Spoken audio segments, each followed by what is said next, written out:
तो जितना नीचे होगा वो ज़्यादा इतना स्टेबल होगा। नाइट्रेट का हिटिंग अभी देखा नहीं है, बट लेकिन ये पता है कि सब एक ही फॉलो करेंगे। पॉली है तो हमें फजांस रूल से देखना है, जितना नीचे होगा वो उतना ज़्यादा स्टेबल है। लिथियम, सोडियम, पोटेशियम एक ही फैमिली के हैं। एनायन कैसा है? नाइट्राइट, एक एलिमेंट है, एक वाला mono atomic anion. Mono atomic anion में क्या देखना था हमें? Lattice energy K(Q1 Q2 by R). Anion same है, कैटायन पे चार्ज सेम है, तो Q से नहीं पता चलेगा, हमें रेडियस से देखना है। तो top to bottom size increases K(Q1 Q2 by R) में अगर रेडियस ज़्यादा हुआ तो लैटिस एनर्जी कम, जितना लैटिस एनर्जी कम वो उतना अनस्टेबल। तो इसमें स्टेबिलिटी का ऑर्डर ये होगा। तो इनडायरेक्टली ये कह सकते हैं पॉली वाले में नीचे वाला स्टेबल होगा और मोनो वाले में ऊपर वाला। फजांस रूल ये वाला पार्ट है, फ्लोराइड, क्लोराइड, ब्रोमाइड, आयोडाइड। इसमें हमारे एलिमेंट यानी कैटायन सेम है, एनायन अलग है। तो किससे देखेंगे हम इसको? लैटिस एनर्जी से। तो जितना छोटा साइज होगा उसका लैटिस एनर्जी ज़्यादा, वो थर्मली स्टेबल। एक ऑक्सीजन वाला ऑक्साइड है, ऑक्साइड वाले में जितना ऊपर वाला एलिमेंट होगा वो स्टेबल। हाइड्राइड H पे माइनस है यानी मोनो है, तो मोनो वाले में ऊपर वाला ज़्यादा thermally stable according to the lattice energy. Carbonate poly है, पॉली वाले में जितना नीचे होगा वो उतना स्टेबल है। तो एक बार देख लेते हैं क्या सेम फैमिली के हैं। ये है हमारा कैल्शियम, कैडमियम, रुबिडियम, ये तीनों एक ही फैमिली में नहीं है, तो हम किससे निकालेंगे इसको? Q/R से। Q/R जिसका ज़्यादा वो थर्मली लेस स्टेबल।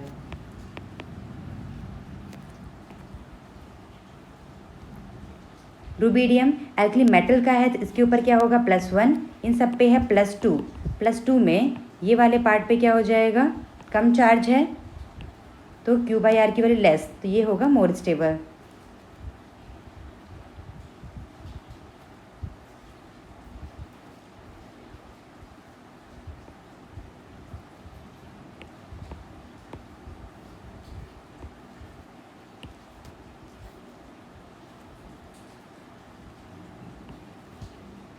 इलेवेंथ वाले में यहाँ पे है रुबिडियम और यहाँ पे है कैल्शियम।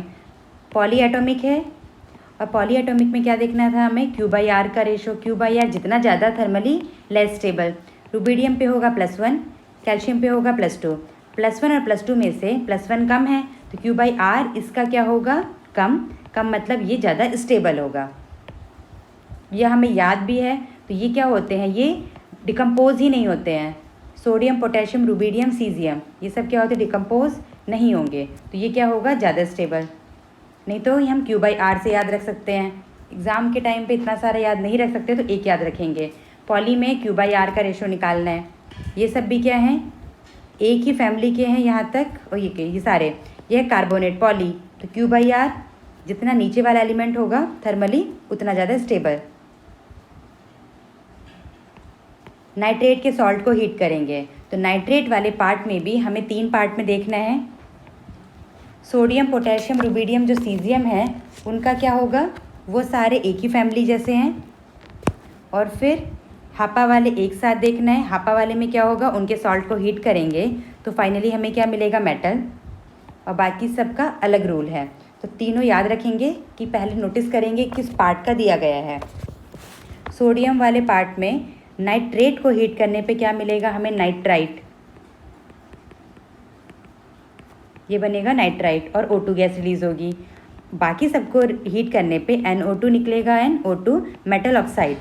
इसमें क्वेश्चन ऐसे बनेंगे कि किसको हीट करने पे मेटल ऑक्साइड मिल रहा है, तो हमें पता कर रहना चाहिए कि ये वाले सोडियम वाले 4 का जो गैंग है ये मेटल ऑक्साइड नहीं देते, ये क्या किस में कन्वर्ट हो जाते हैं? नाइट्राइट में।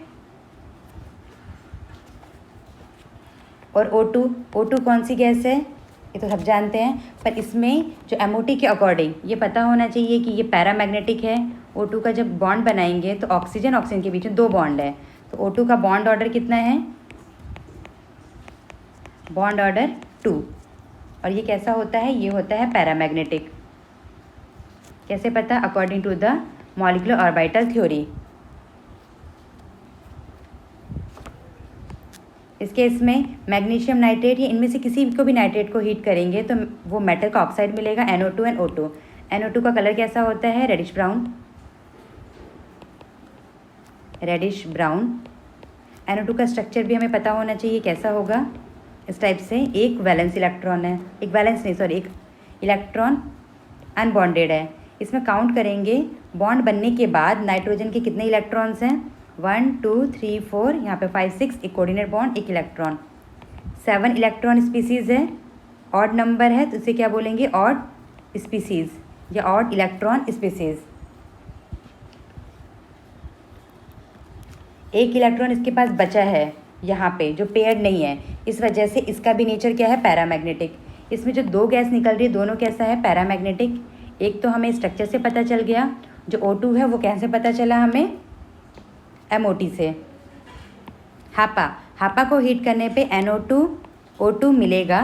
पहले बन रहा था मेटल ऑक्साइड, पर हापा के जो मेटल ऑक्साइड्स होते हैं वो स्टेबल नहीं होते हैं, फर्दर डिकम्पोज होकर क्या बना देंगे हमको? मेटल।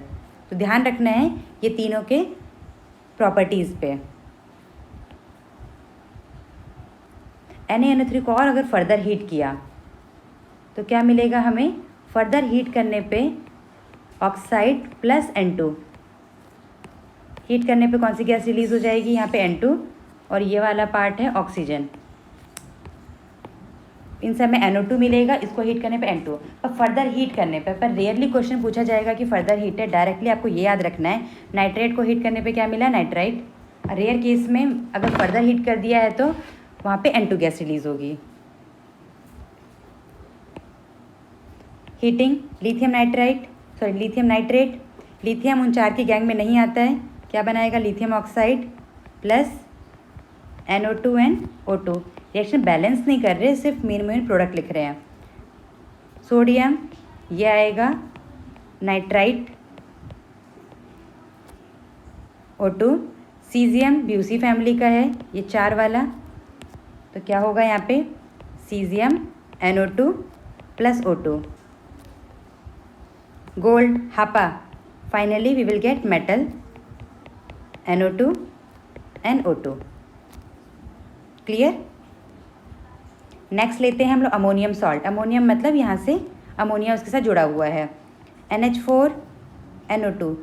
अमोनियम नाइट्राइट है। अमोनियम नाइट्राइट को जब हीट करेंगे तो मेनली बहुत ये 3 ही हमारे एग्जाम में पूछा जाता है, तो तीनों को हमें याद रखना है। कैसे करेंगे इस वाले पार्ट को? हीट करने पे देखें कितने मैक्सिमम वाटर मॉलिक्यूल रिमूव हो सकते हैं। 4 ऑक्सीजन है और 4 हाइड्रोजन है, 2 ऑक्सीजन है। इन दोनों से मिलाकर 2 वाटर मॉलिक्यूल रिमूव हो गए। देखें दोबारा से, 4 हाइड्रोजन थे, 2 ऑक्सीजन रिमूव हुए। क्या बच गया यहाँ पे? N2। यहाँ पे N2 गैस लिखेंगे। इस केस में अगर देखा जाए 4 हाइड्रोजन है तो यानी 2 वाटर मॉलिक्यूल रिमूव करेंगे। क्या बच गया? 2 नाइट्रोजन और 1 ऑक्सीजन। इस केस में क्या रिमूव हुआ है? N2O और यहाँ पे N2। अमोनियम डाइक्रोमेट, यह है क्रोमियम, डी ब्लॉक का एलिमेंट है, 2 टाइम्स है इसलिए इसको बोलते हैं अमोनियम डाइक्रोमेट। इसका कलर है ऑरेंज, ये ऑरेंज कलर का होता है। जैसे ही इसको हीट किया, हीट करने के बाद कितने इसके पास हाइड्रोजन है? 4 2 8। 8 का मतलब 4H2 गैस के मॉलिक्यूल रिमूव हो सकते हैं। क्रोमियम है तो क्रोमियम का एक ऑक्साइड मिलेगा, प्लस कितना नाइट्रोजन बचा और ऑक्सीजन 7 थे, 4 यहाँ यूज़ हो गए, 3 यहाँ, कुछ भी नहीं बचा। इसका मतलब है नाइट्रोजन को अकेले ही N2 बन के रहना पड़ेगा। और N2 का स्ट्रक्चर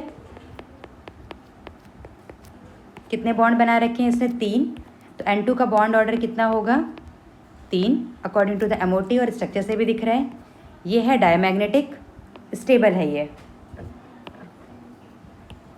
इस केस में जो क्रोमियम है उसका ऑक्सीडेशन स्टेट है +3। जो क्रोमियम +3 में होंगे, अगर सॉलिड है तो ग्रीन कलर का सॉलिड होगा, वेपर में हुआ तो ग्रीन कलर का वेपर।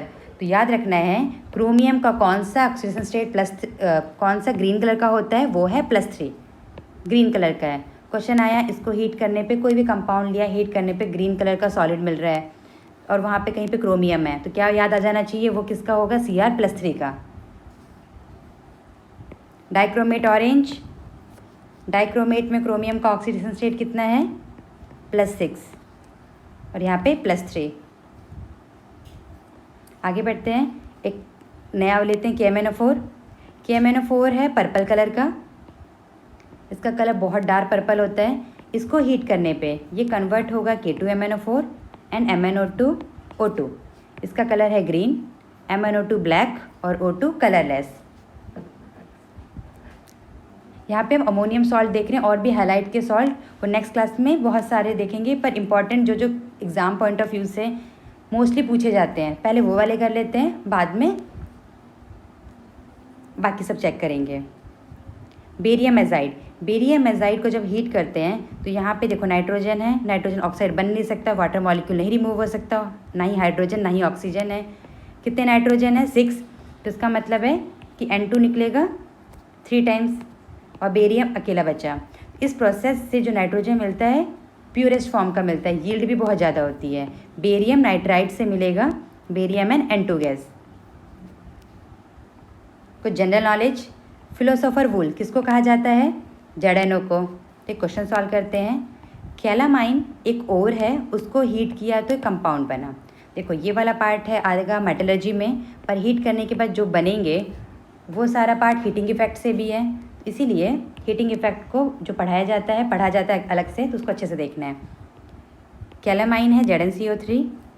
कार्बोनेट, इस कार्बोनेट को हीट करने पे क्या बनेगा, सोचते हैं, क्या ये पहले वाली फैमिली का था, सोडियम रुबीडियम सीजियम वाला, नहीं। हापा है, नहीं, तो नॉर्मल में क्या बनता है, ZnO + CO2 गैस। ये है कैलामाइन, ये बना हमारा ऑक्साइड। ये जो ऑक्साइड है ये कैसा होगा, ZnO, ये होता है वाइट कलर का जब ठंडा होगा, जब हॉट होगा थोड़ा येलोइश। तो इसका मतलब ये ऑप्शन भी करेक्ट है, ये ऑप्शन भी करेक्ट है। और अभी ऊपर बताया ZnO को फिलोसोफर वूल कहते हैं, तो मल्टीपल चॉइस में क्वेश्चन आएगा तो ये तीनों ऑप्शन क्या होंगे हमारे, करेक्ट। नेक्स्ट, एक कंपाउंड है, उसको हीट करने पे ए को हीट करने पे B, C, D 3 अलग अलग कंपाउंड्स मिले। अब बताना है कि वो क्या चीज़ है, सिर्फ उनका कलर दे रखा है, इसीलिए हमें कलर भी साथ साथ पढ़ना होता है, कलर की हेल्प से बहुत क्वेश्चन सॉल्व हो जाते हैं। डार्क पर्पल कलर का है, हीट करने पे ग्रीन और ब्लैक, और यहाँ पे डी का कुछ कलर नहीं दे रखा है, तो ये क्या याद है, पर्पल कलर का। पर्पल का एक ही हमारे सिलेबस में है KMnO4, तो मैंगनीज़ है तो मैंगनीज़ का ही कंपाउंड बनेगा, तो क्या हो जाएगा, ये ए है हमारा KMnO4। यहाँ पे ए के बारे में नहीं लिखा है तो हम अब लिख देते हैं, ए है KMnO4। KMnO4 को हीट करने पे क्या बनता है, K2MnO4 + MnO2 जो कि ब्लैक कलर का है, और O2 गैस रिलीज़ होगी।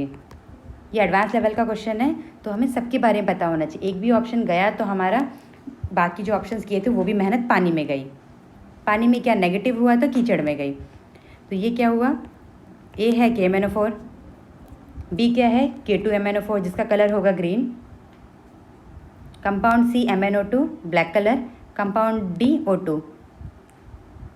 जो बी वाला पार्ट है उसमें मैंगनीज़ का ऑक्सीडेशन स्टेट कितना है, +6, और यहाँ पे है +7। इसमें क्या होगा, एक इलेक्ट्रॉन अनपेयर्ड बच जाएगा तो वो होगा पैरामैग्नेटिक। पैरा का मतलब कंपाउंड में जब हम ऑर्बिटल का लिखेंगे एक भी इलेक्ट्रॉन बचा, एक भी अनपेयर्ड है तो पैरा, अगर सारे पेयर्ड हैं तो डाई नाम से ही लग रहा है कि वो 2-2 हैं, तो जब पेयर्ड होंगे तो डायमैग्नेटिक, अकेला है तो पैरामैग्नेटिक। डी के बारे में, डी है O2 में 2 अनपेयर्ड इलेक्ट्रॉन्स हैं in the bonding molecular orbital. ये चेक करना है क्या ये सही है। तो O2 के बारे में बॉन्डिंग कौन बताता है, वो है हमारा MOT में क्या याद करेंगे, σ1s, σ मतलब anti bonding orbital, bonding anti bonding हमें कितने भरने हैं, 16। यहाँ पे रखा 1 2 3 4 5 6 7, 8, 9, 10। फिर इन दोनों की बराबर है 10, 11, 12, 13, 14, 15, 16। जो 16 वाला पार्ट है वो कहाँ पे आ रहा है? पाई स्टार में। पाई स्टार को कहते हैं एंटी बॉन्डिंग ऑर्बिटल। और यहाँ पे बोला है डी के है जो इलेक्ट्रॉन वो बॉन्डिंग में है, जो कि गलत। किस में है वो? एंटी बॉन्डिंग में। तो करेक्ट ऑप्शन कौन सा हो जाएगा? ये करेक्ट है, ये करेक्ट, ये सारे करेक्ट है, ये इनकरेक्ट हो गया। अगर एंटी बॉन्डिंग लिखा होता तो ये भी ठीक होता। आई होप कि आपको समझ में आ गया होगा। Thank you.